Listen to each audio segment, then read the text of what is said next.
Les résultats cruciaux de la victoire de la guerre antifasciste il y a 80 ans comprennent l'égalité souveraine, la non-agression et un mécanisme de sécurité collective dans le cadre de la Charte des Nations Unies. Lors d'un forum de défense organisé à Beijing, des experts militaires ont mis en garde contre le fait que ces principes fondamentaux de l'ordre international, fondés sur les Nations Unies, étaient aujourd'hui confrontés à de sérieux défis. Dans la situation de conflit au Moyen-Orient, de conflit entre la Russie et l'Ukraine, le rôle de l'ONU est très faible. Certains États membres ont le droit de veto. C'est l'un des plus gros problèmes, car ils ne l'utilisent pas à bon escient. Comme nous l'avons vu, ils l'utilisent pour servir leurs intérêts plus que les intérêts du monde.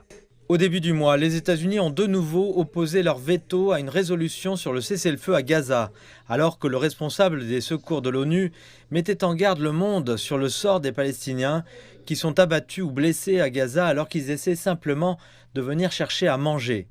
Ces scènes horribles ressemblent à celles qui se sont déroulées en Asie et en Europe pendant la Seconde Guerre mondiale, et elles appellent à la sagesse et à la force.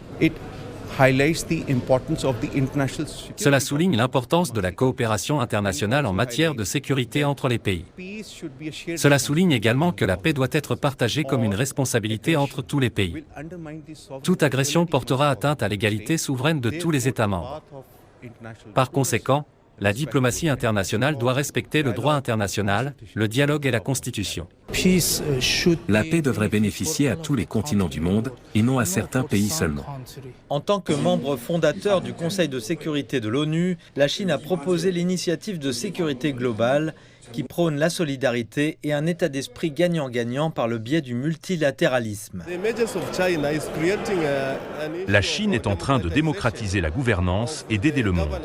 Nous voyons que la Chine propose une initiative qui aide le monde à devenir meilleur.